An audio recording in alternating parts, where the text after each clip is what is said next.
tech that Tony kind of stole it from, was on stage, was expecting to get praise, and doesn't get any love from Tony, and ends up hating Tony. But what if that's Mysterio? What if that's our Mysterio? And then the barb tech becomes the Mysterio thing and all that sort of stuff, right? So they're very good at finding interesting ways to retcon their past entries. It's like a serious thing. It's a big part of the magic of the Marvel Cinematic Universe. Well, when it comes to Doomsday, you've got two really unique aspects that are going to make this thing feel even more planned than it actually was. Because it's totally fair to say this is a dynamic process. They just kind of pull things together and retcon as they go. And it's not the same thing as knowing exactly every little step they're going to take. It's more like they know the hallway and the direction they're going to go in, and they figure it out as they go. But with Doomsday, there's two things operating here. Number one, this was planned for a really long time. So the original Secret Wars thing, which is really what I'm talking about in this first part of planning here, this has been planned forever. This was planned all the way back in 2014 in a sense, and they did evolve it over time. And remember, the Russo brothers, when they're doing press for Infinity War and Endgame, we're talking about Secret Wars. Like, they wouldn't stop talking about it. They wouldn't stop talking about it in the context of getting the Fox characters and Disney. It's this big thing, and the rest is history. But it's important to remember that that aspect of this had been planned for a long time. And just look at Endgame. You know, I just did a clip earlier where I was talking about the Endgame re-release and the probable post-credit scene they'll be adding to that movie, which is going to connect it to Doomsday very specifically. But even without that post-credit scene, Doomsday was always going to be connected to Endgame. And there's so much there. I mean, Thanos literally talks about how he's going to destroy the universe atom by atom and rebuild a grateful universe. That's what Doom's going to do. Time tends to push back. You'll see Tony's talking about that, and then we get into the TVA. There's just, you know, Cap gets on the thing. It says, I get it, pruning the branches, and then the TVA talks about pruning branches. Like, it's so obvious they were building this. So the delay of Secret Wars just gave them more time to plan, more time to pull this all together. But here's where it gets really interesting, because what most people consider to be a huge liability or a potential problem with this movie, which was the pivot to Doctor Doom, is actually an incredible opportunity. It allows them to take that plan for Secret Wars and add to it via the retcons and figure out an even better way to do it. And they've delayed it so much that they've had so much time. Like, basically what I'm saying to you is, I don't know that they ever have had this amount of time, this amount of resources, and this amount of just focus and knowledge that this is the most important thing since Endgame and Infinity War, right? This is so damn important. And the time...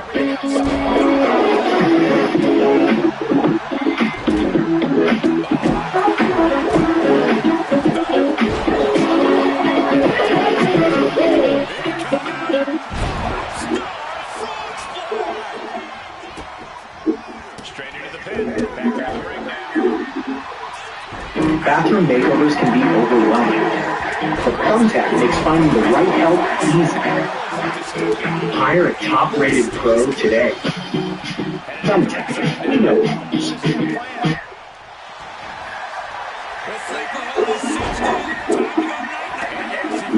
It will actually help. It will help them do little retcons, little tweaks in the writing to make it just feel so satisfying. And I think this is why you keep hearing these comments from the different actors talking about just how impactful it was, how emotionally resonant the movie was, and how they didn't expect it to be that. Because, I mean, essentially, it is a big spectacle event movie, right? It is that. But if they really die with general audiences on how people feel about it, how are we connected to the characters as the story goes on? And I'm just telling you, man, they're already good at this.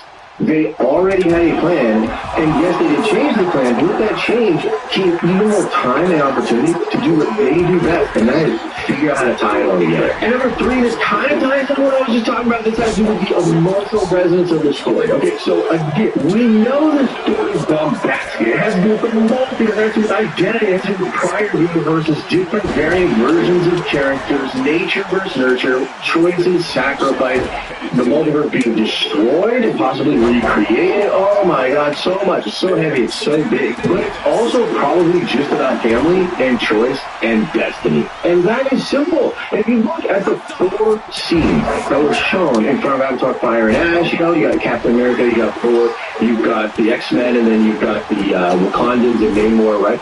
And the all of those different scenes were emotionally resonant. Caps is really like triumphant, and it feels like he got the happy ending, which we know is not actually going to be an ending. Thor, incredibly emotional. He's rocked. He wants to protect his daughter. It's powerful, man. The X-Men, powerful, dude. Scotty Summer's emotion and that thing and just the tone of that, very, very powerful. Now, the last one, not as much. There's a little bit more of just like curiosity. Like, what is this exactly, right? But generally speaking, there's still emotion in that trailer. And you think about Shirley and Prince T'Challa and her brother and all that sort of stuff. It seems like this movie is really going to do a great job of adapting what was so good in the Jonathan Hickman Time Runs Out event. So if you're getting into Secret Wars or you're getting prepared for Doomsday, you probably heard so many different nerds reference Jonathan Hickman. And the reason why is because he wrote the last Secret Wars, which came out in 2015. WWE is going to move away from its standard 5-match PLE formats for what you would say are not the biggest shows of the year, or are they going to expand this a little bit and start adding a few more matches and such? So I'm going to tell you why I'm not sure about that up front before we get into actually trying to make our predictions on what the card will look like, because let's not forget, WWE's PLE schedule over the next several weeks is pretty wild.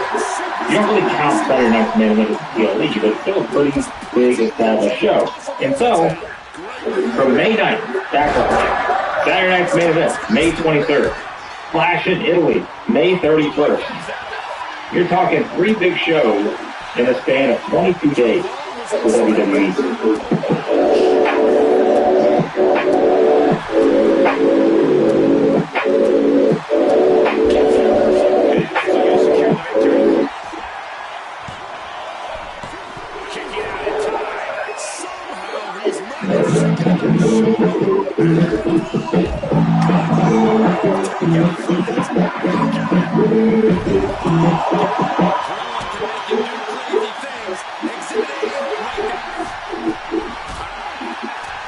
Now, if you go back, we've had some of those stretches before in terms of, go back to even like last summer, right? It felt like there was a lot of stuff sort of bunched together. When you had Money in the Bank, you had Evolution, you had Saturday Night's Main Event, you had SummerSlam, like all these kind of shows. It felt like they were sort of pretty close together. And so there weren't exactly always positive remarks towards WWE's build to those shows because, again, you had to juggle lots of different things. So, when we came out of this week's edition of the Raw after WrestleMania, it looked like you could probably go ahead and establish that you could do at least 5 matches on the current Raw side of things for Backlash, if you wanted to. But I think as we're going to see, probably a good chance they're going to have to hold off a few of those matches rather than putting them all on Backlash. Something I will say though, they are doing the start time of 6 p.m. Eastern for this. Usually these kind of shows start at 7 Eastern. Could it be because they are thinking about, again, maybe expanding the card a little bit?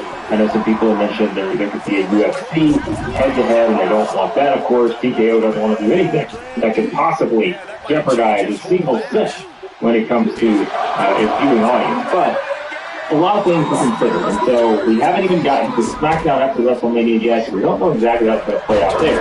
But we can start to connect the dots a little bit as to where we're headed. We know we're going to get Roman Reigns versus Jason Foxxer. I'd be surprised if that doesn't happen because after Raw, we had a pretty clear indication, right, that is where we're headed, even though Roman told Jacob Foxxer he's going to have to wait a week to decide if the tribal chief being the tribal chief. He's trying to play mind games with Jacob and all this other stuff. I would expect Backlash to be headlined by Roman Reigns versus Jacob Foxxer, and it's easily the most compelling match you're going to have on the card because of what? Well, we talked about it a little bit in the video after Raw, and that simply is because you're looking at the dynamic now of Jacob Foxxer potentially losing, and then maybe having to acknowledge the tribal chief, the OTC, he's back, Roman Reigns, and what does that mean for the family? What does that mean for the bloodline moving forward, and all of that? You also have the compelling and combustible elements on the outside with Jey Uso and Jimmy Uso, and what exactly are they going to do here in terms of the role that they play? And so I think you've got the easy selling point, and this is why someone mentioned it in one of our live streams we did this past week. When Roman Reigns is now the champion, and he is figured into your plans for a Backlash, right? All of a sudden, it raises the interest level of everything. Like it or not, it does for a lot of people. And the numbers kind of suggest that. So having Roman in the main events at Backlash and having this be the big story, I think is significant because you could be in for some huge surprises here. when it comes to not thinking that Jacob Fatu is going to beat Roman for the title. But the big surprises could come in terms of the aftermath, right? Who's going to do what? And will Jacob Fatu fall in line? If he does, that probably hints at, again, some more surprises in the future when it comes to exactly how they're going to play this thing out from a bloodline standpoint. So, you'd be shocked if Backlash is not headlined by Roman Reigns versus Jacob Fatu for the World Heavyweight Championship. Meanwhile, if you're